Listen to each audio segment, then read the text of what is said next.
Good morning बेटा। देखो बेटा, कल हम लोगों ने जो टॉपिक लिया था ब्रिटिश अप्रोच के अकॉर्डिंग, उसी टॉपिक को हम लोग कंटिन्यू करने चाहते हैं। देखो, कल जैसे मैंने आपको बताया था कि हम लोग एक बहुत ही इंपॉर्टेंट टॉपिक को पढ़ रहे हैं अकाउंटेंसी के टर्म्स में, that was how to record the transition as per British approach. तो सबसे पहले कल जो हमने टॉपिक किया था उसमें मैंने आपको बताया था कि if we want to record any transition in our books of account as per the British approach, first of all we have to follow a process। और उस प्रोसेस में मैंने आपको क्या बताया था कि प्रोसेस में हमारे पास 3 स्टेप होंगे। First step, find out the 2 accounts affected in the transition. Second step मैंने बताया था find the nature of accounts affected. और third, apply their golden rule.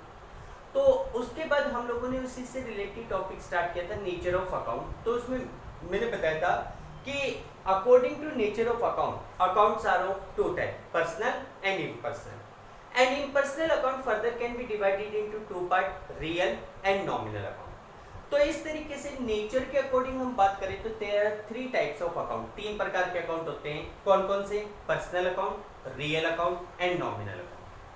अब देखो, कल मैंने आप लोगों को पर्सनल अकाउंट के बारे में बताया था, पर्सनल अकाउंट के जो टाइप्स थे वो बताए थे, and what is the golden rule of personal account ये मैंने आप लोगों को बताया था। ठीक है, आई होप आप सभी को अच्छी तरीके से समझ में आ गया होगा। ठीक है, आई होप जो भी टॉपिक मैंने पढ़ाया पर्सनल अकाउंट का आप लोगों को समझ में आया होगा। अब नेचर ऑफ अकाउंट में ही हम लोग दूसरे अकाउंट पे चलते हैं, that is real account.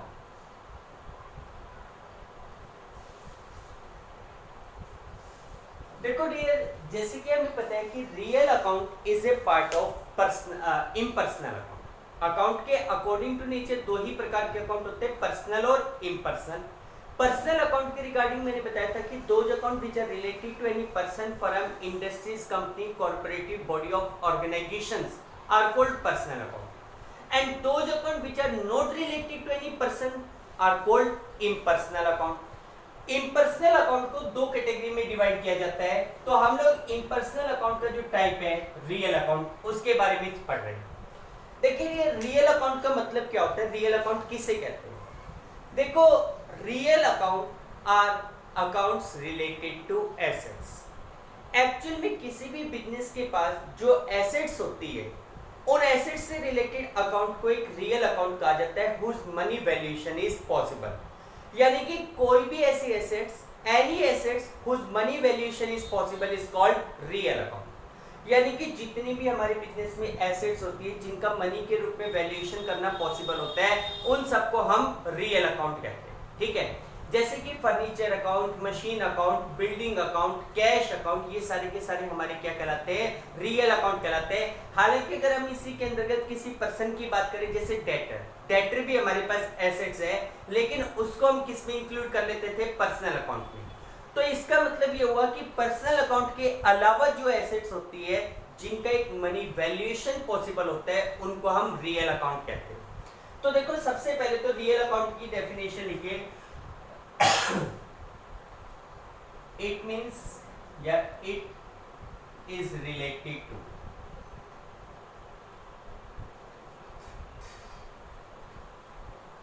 it is related to all those assets,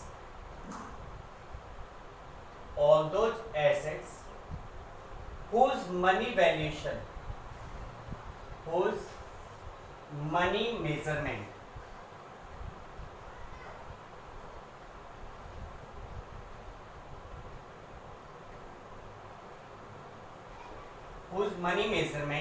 is possible।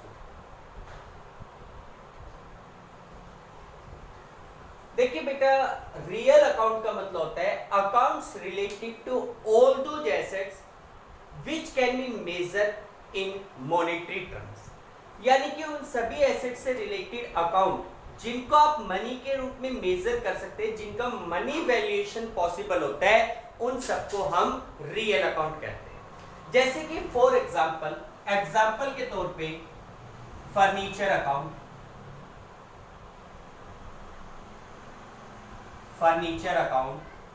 Machinery account, building account, building account, goodwill account, etcetera. ठीक है, देखो बेटा हमारे पास बिजनेस में जितनी भी एसेट्स होती है, एसेट्स का मतलब आप सभी को पता है कि जैसे हमारे पास कैश है, बिल्डिंग है, फर्नीचर है, मशीन है, ये सारे के सारे हमारे लिए कौन से अकाउंट होते हैं? रियल अकाउंट कहलाते हैं। ठीक है, देखो real account further can be divided into two part. Real account के दो पार्ट होते हैं, एक होता है टेंजिबल रियल अकाउंट, इसके दो पार्ट है। फर्स्ट पार्ट है tangible real account. Real account के जो पार्ट्स हैं उसमें हमारा सबसे पहला पार्ट आता है that is tangible real account. देखो टेंजिबल रियल अकाउंट का मतलब क्या होता है? टेंजिबल किसे कहते हैं? विच कैन बी सीन, जिसको देखा जा सके, जिसको फील किया जा सके, जिसको महसूस किया जा सके, जिसकी फिजिकल प्रेजेंस पॉसिबल हो। जैसे कि फॉर एग्जांपल ये डस्टर है, it can be scene, it can be touch. ये मार्कर है, it can be scene, it can be touch, तो इनको हम टेंजिबल वर्ड कहते हैं। तो टेंजिबल रियल अकाउंट में वो एसेट्स आती है which can be seen, like furniture, building, machine etcetera. यानी कि टेंजिबल रियल अकाउंट का मतलब होता है accounts related to those assets which can be seen, related to those assets which can be seen or touched. It means these assets have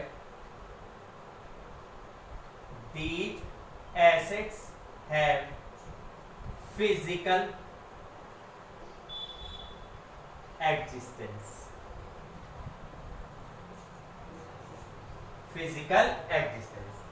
यानी कि tangible real account में उन एसेट्स से related accounts आते हैं या उन एसेट्स को इंक्लूड किया जाता है जिनको देखा जा सके, जिनको टच किया जा सके।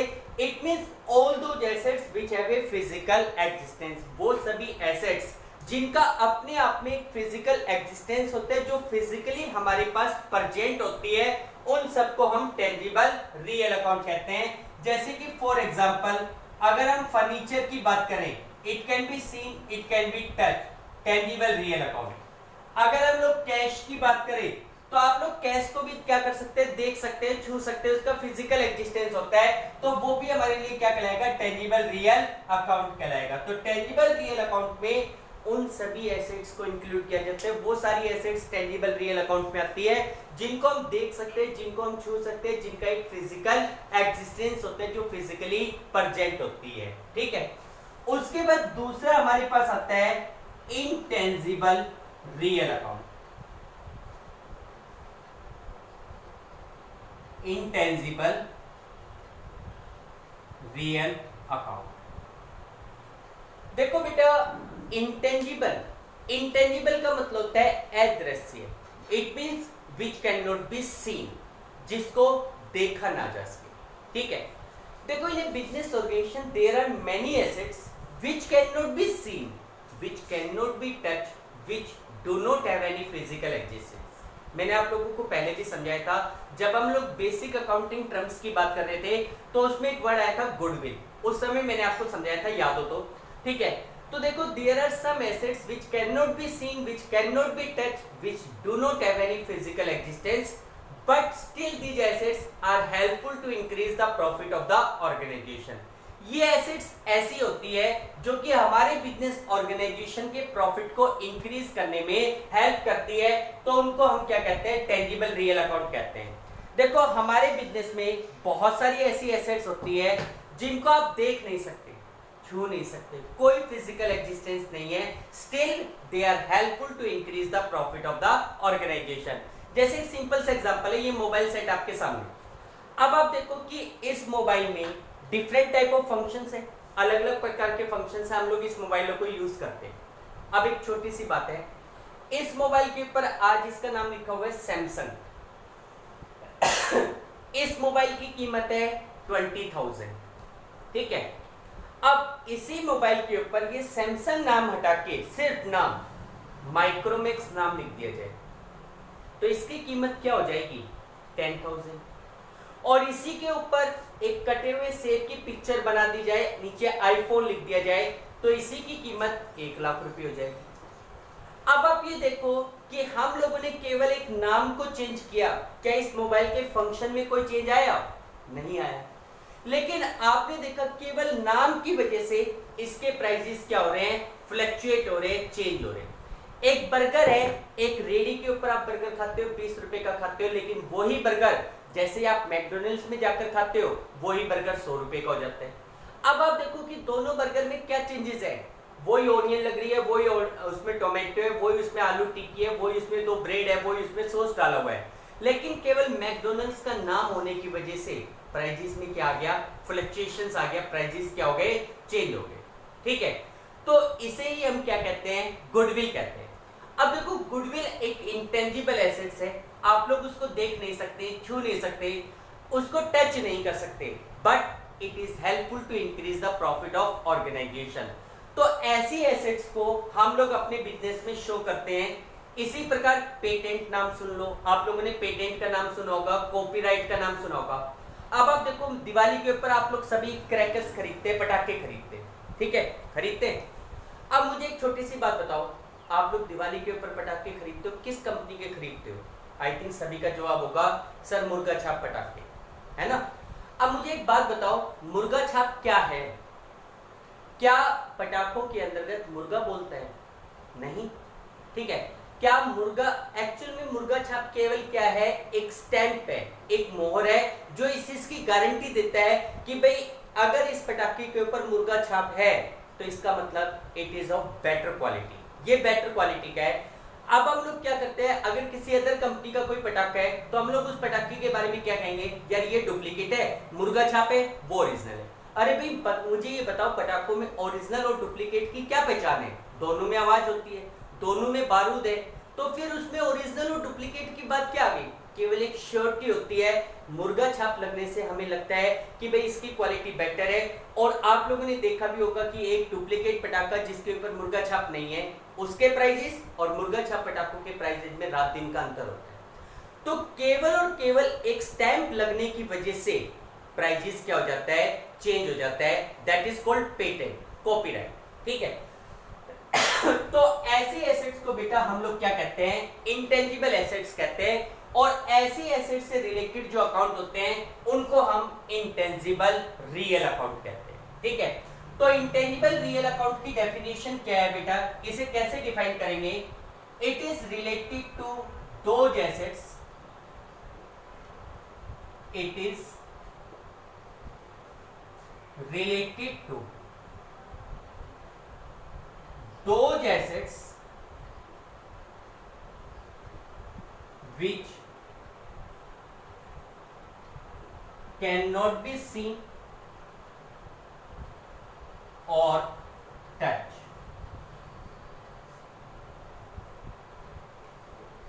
It is related to those assets which cannot be seen or touched, जिनको देखा नहीं जा सके, जिनको टच नहीं किया जा सके।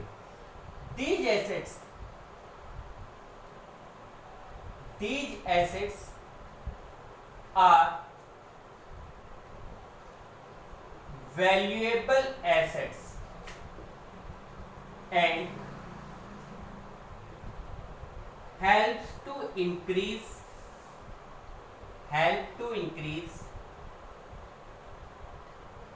the profit of organization, help to increase the profit of organization.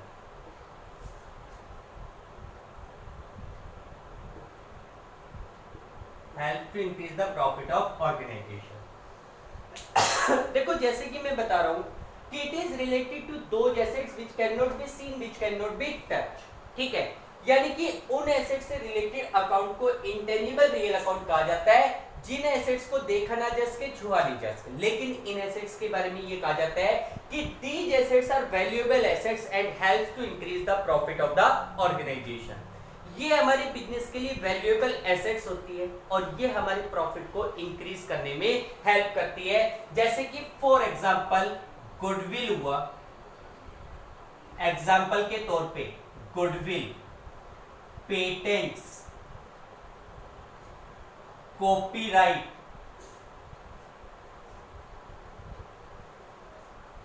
Etcetera. Goodwill, patent, copyright etcetera, ये सारी हमारे पास क्या कहलाती है? इंटेंजिबल एसेट्स कहलाती है। देखो ये ऐसी एसेट्स होती है जिनको हम देख नहीं सकते, जिनको हम छू नहीं सकते, जिनका कोई अपने आप में फिजिकल एग्जिस्टेंस नहीं होता, but still these are the valuable assets and it helps to increase the profit of the organisation. आप लोग देखोगे कि जिन एसेट्स के ऊपर एक अपने आप में गुडविल होती है, पेटेंट्स होते हैं, those assets are higher profit in the market. अब आप लोगों के सामने एग्जांपल है पेप्सी का, ठीक है। मार्केट में ब्लैक कलर की बहुत सारी कोल्ड ड्रिंक्स अवेलेबल है, ठीक है, जयंती के नाम से, पेप्सी के नाम से ब्लैक कलर की बहुत सारी कोल्ड ड्रिंक्स अवेलेबल है। लेकिन जो कोल्ड ड्रिंक पेप्सी नहीं है ब्लैक कलर की, या कोक नहीं है, उनके मार्केट प्राइस कम होने के बाद भी वो मार्केट में कम बिकती है। लेकिन उसी कोल्ड ड्रिंक के ऊपर अगर पेप्सी का स्टैंप लगा दिया जाए, हायर प्राइस के ऊपर बिकती है, ठीक है। तो आप लोग बहुत सारे अपनी लाइफ में ऐसे एग्जांपल देखते हैं जहां के ऊपर केवल और केवल due to goodwill and assets increase and as business organisation earns higher profit. तो देखो हम लोग इंटेंजिबल रियल अकाउंट के बारे में कहेंगे, it is related to those assets which can not be seen, which can not be touch, which have a money valuation and which help to increase the profit of the organisation. Example के तौर पे goodwill, patent, copyright, ठीक है। तो इस तरीके से real accounts are of two type, यानी कि एसेट से रिलेटेड जो रियल अकाउंट होते हैं वो दो प्रकार के होते हैं, टेंजिबल रियल अकाउंट और दूसरा होता है हमारे पास इंटेंजिबल रियल अकाउंट। अब बात करते हैं गोल्डन रूल्स की। देखो ब्रिटिश अप्रोच में यही बात बताई गई है कि भाई आपको पहले तो पता करना है कि जो दो अकाउंट इफेक्टेड हो रहे हैं उनका नेचर क्या है। तो अगर आपको लगता है कि आपके जो अकाउंट्स इफेक्टेड हो रहे हैं ट्रांजैक्शन में वो रियल अकाउंट है, तो इसका गोल्डन रूल क्या है? गोल्डन रूल रियल अकाउंट से रिलेटेड इसका रूल है debit what comes in, what comes in, credit what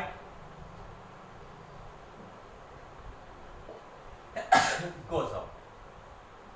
देखो बहुत सिंपल सा रूल है। अच्छा सभी स्टूडेंट ध्यान रखिए कि एग्जाम में लगभग 90% 1 मार्क का क्वेश्चन जरूर पूछा जाता है कि what is the rule of real account, what is the rule of personal account etcetera. तो आपको ये वाला रूल पता है, ठीक है। तो देखो रियल अकाउंट का जो गोल्डन रूल है वो रूल ये कहता है debit what comes in, credit what goes out. यानी कि जो चीज आपके पास आ रही है उसे तो करो डेबिट, और जो चीज आपके पास से जा रही है उसको करो credit. Debit what comes in, credit what goes out. Clear? अब देखो इसको हम कुछ एग्जांपल की सहायता से प्रूव करते हैं, ठीक है। आप सभी ने नोट डाउन कर लिया होगा।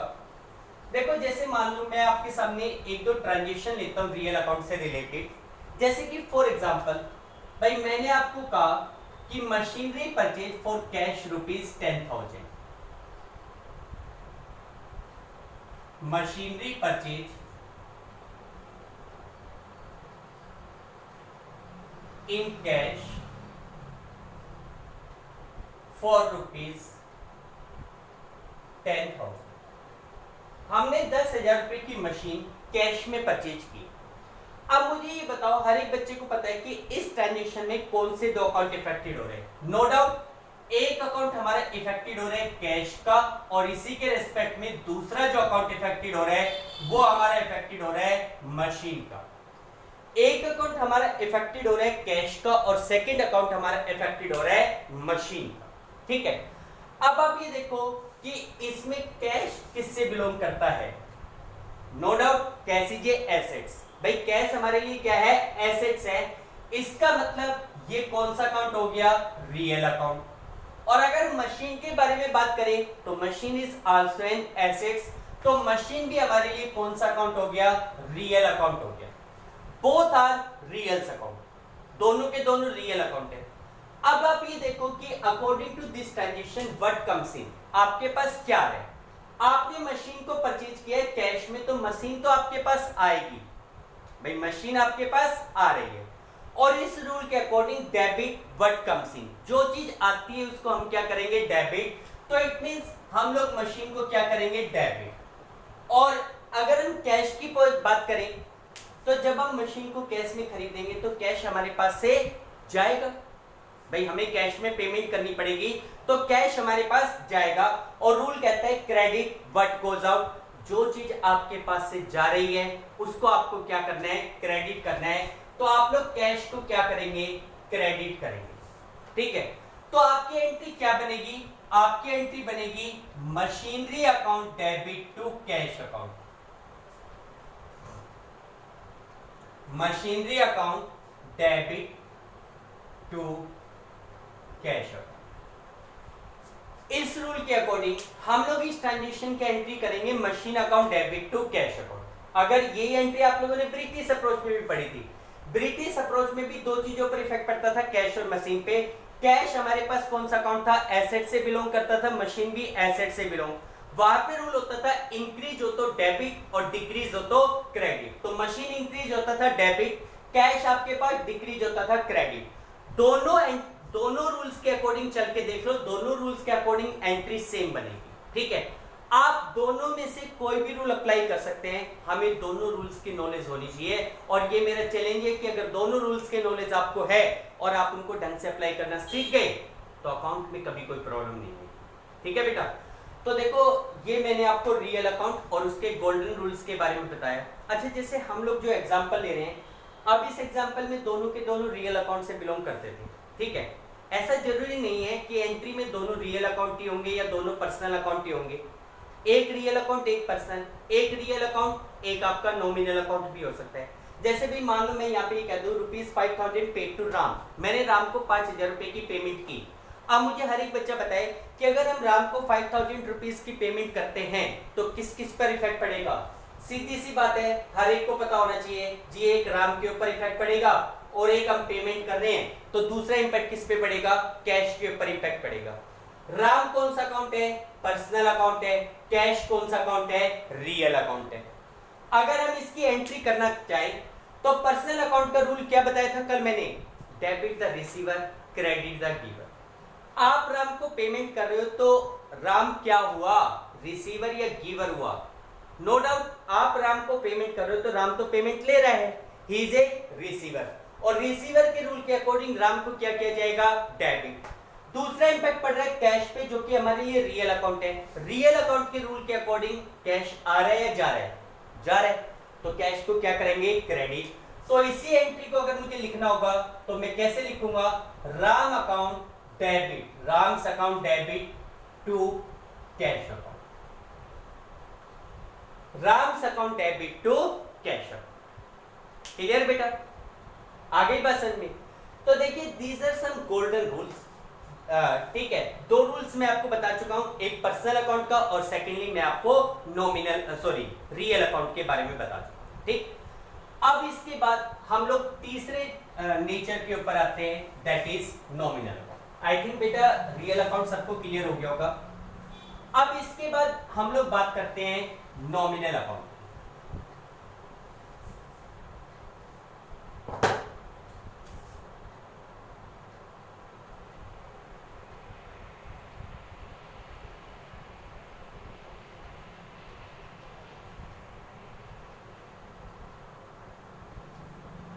नॉमिनल अकाउंट, देखिए बेटा नॉमिनल अकाउंट आप लोग किसे कहते हैं, नॉमिनल अकाउंट क्या होता है। देखो nominal account means those account which are related to any expense, income, profit और लॉस। यानी कि those account which are related to any expense, income, profit और loss is called nominal account. यानी कि एक्चुअल में ये अकाउंट हमारे profit और लॉस से बिलोंग करते हैं। किससे बिलोंग करते हैं, प्रॉफिट और लॉस से बिलोंग करते हैं। तो जितने भी हमारे एक्सपेंसेस होते हैं, इनकम होते हैं, प्रॉफिट होते हैं या लॉस से रिलेटेड अकाउंट होते हैं, वो सारे के सारे नॉमिनल अकाउंट कहलाते हैं। लाइक सैलरी पेड, भाई आपने अपने वर्कर को सैलरी पे की, आपके बिजनेस में इफेक्ट पड़ेगा सैलरी के ऊपर, कैश के ऊपर। अब आपके लिए जो सैलरी पेड है वो आपके लिए एक्सपेंस है, तो उसको आप क्या कहेंगे, नॉमिनल अकाउंट कहेंगे। तो देखो नॉमिनल अकाउंट की डेफिनेशन होती है those accounts which are related to, those accounts which are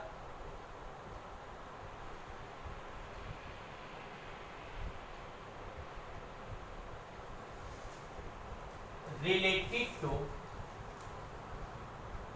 expenses, income, profit or loss are called nominal account, are called nominal account। यानी कि those account which are related to any type of expense, income, profit और loss are called nominal account. देखिए वो सारे account जो किसी भी प्रकार के एक्सपेंस, इनकम, प्रॉफिट या लॉस से बिलोंग करते हैं उनको हम नॉमिनल अकाउंट कहते हैं। जैसे कि for example salary paid, salary paid, commission receive, commission receive, purchase, sales, etcetera.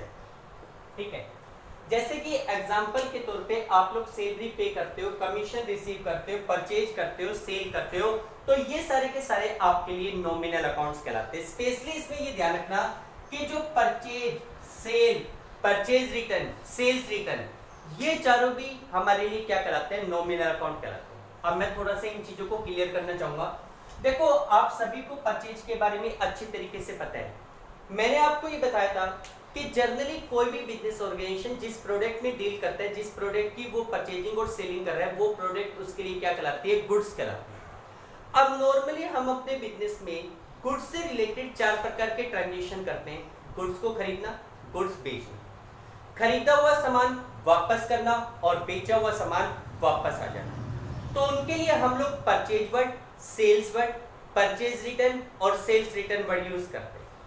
अब देखो जैसे मैंने आप लोगों को परचेज के बारे में बताया था कि भाई हम जिस प्रोडक्ट में डील कर रहे हैं, जिस प्रोडक्ट में हमारा बिजनेस चल रहा है, if that product is purchase from the supplier we use the word purchase. भाई हम अपनी दुकान के लिए सामान खरीदते हैं तो हम लोग उसके लिए क्या वर्ड यूज करते हैं, परचेज वर्ड यूज करते हैं। अब हम लोग परचेज को भी नॉमिनल अकाउंट की कैटेगरी में लेकर चलते हैं, क्योंकि देखो बेटा अगर आपने गुड्स परचेज करी है तो वो परचेज आपके लिए एक्सपेंस कहलाएगा और उस परचेज किए हुए सामान को बेच के जो इनकम मिलती है वो आपके लिए क्या कहलाएगी, इनकम कहलाएगी। इसलिए ध्यान रखना परचेज को, सेल्स को, परचेज रिटर्न को और सेल्स रिटर्न को भी किस कैटेगरी में इंक्लूड किया जाता है, नॉमिनल अकाउंट की कैटेगरी में इंक्लूड किया जाता है। ठीक है, तो देखो नॉमिनल अकाउंट से रिलेटेड डेफिनेशन मैंने क्या बताई कि those accounts which are related to any expense, income, profit और loss is called nominal account. यानी कि वो सारे अकाउंट जो किसी भी प्रकार के एक्सपेंसेस, इनकम, प्रॉफिट या लॉस से बिलोंग करते हैं उन सबको हम नॉमिनल अकाउंट कहते हैं। Clear?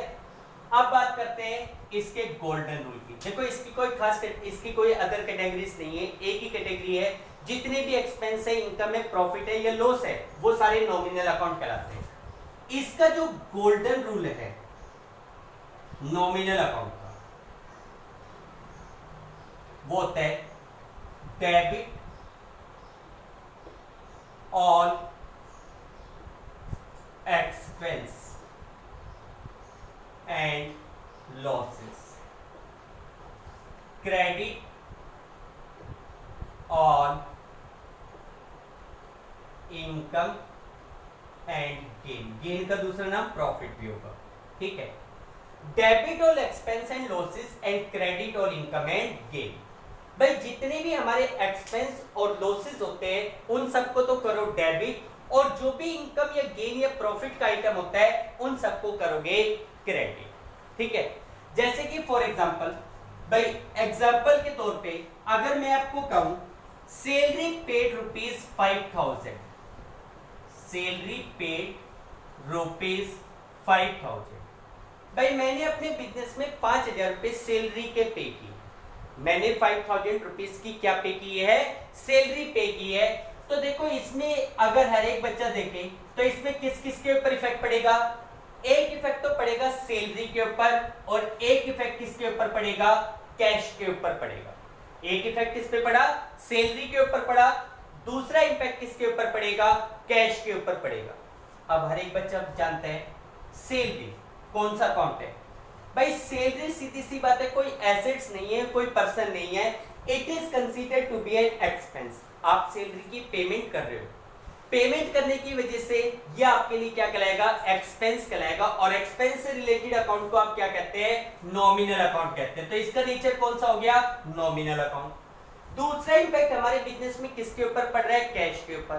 Cash belongs to an assets, cash किससे बिलोंग करता है, एसेट से बिलोंग करता है। तो इसका जो नेचर हुआ वो कौन सा अकाउंट हुआ, रियल अकाउंट हुआ। ठीक, अब रूल अप्लाई करो। नॉमिनल अकाउंट का रूल है debit all expense and credit all income. तो आप ये देखो कि सैलरी की पेमेंट कर रहे हो तो इट इज एन एक्सपेंस और इट्स ए इनकम। भाई ये आपके लिए एक्सपेंस है या ये आपके लिए इनकम है। नो डाउट आप सैलरी की पेमेंट कर रहे हो, ठीक है, सैलरी की आपने क्या की है, पेमेंट की है, इट इज एन एक्सपेंस, और एक्सपेंस का रूल क्या कहता है, डेबिट। तो आप सैलरी को क्या करोगे, डेबिट करोगे।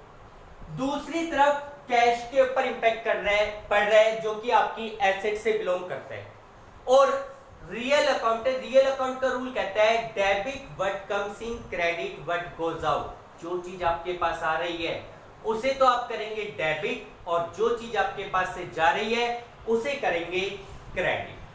क्लियर बेटा।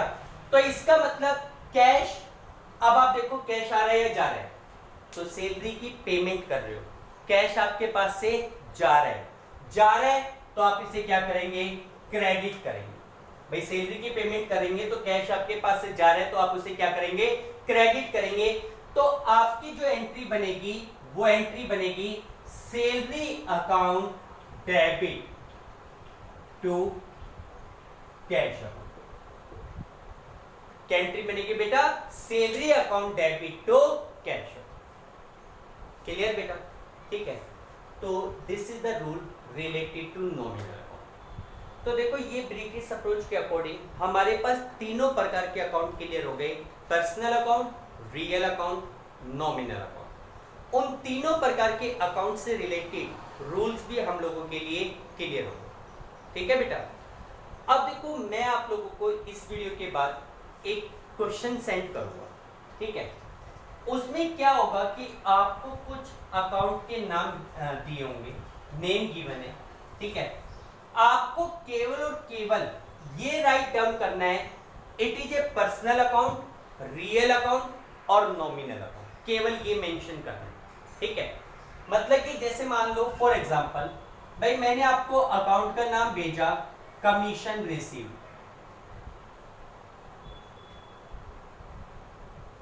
कमीशन रिसीव, ठीक है।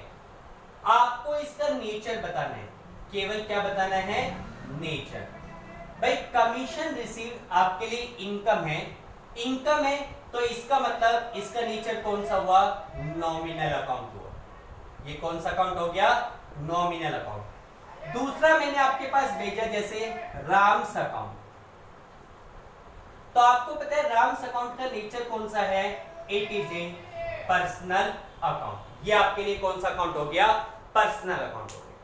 तो इस प्रकार से मैं आपके पास कुछ क्वेश्चन सेंड कर रहा हूं, आपको केवल उनमें जो नेचर है वो नेचर मेंशन करके बाय इवनिंग मेरे पास भेजना, ठीक है बेटा। देखो ये हमारे अकाउंट का बहुत ही इंपॉर्टेंट कॉन्सेप्ट था, सबसे important concept according to me ये माना जाता है, ठीक है। अब हम लोग कल एक नेक्स्ट चैप्टर स्टार्ट करेंगे जर्नल से रिलेटेड, जिसमें हम अमेरिकन अप्रोच और ब्रिटिश अप्रोच को अप्लाई करेंगे।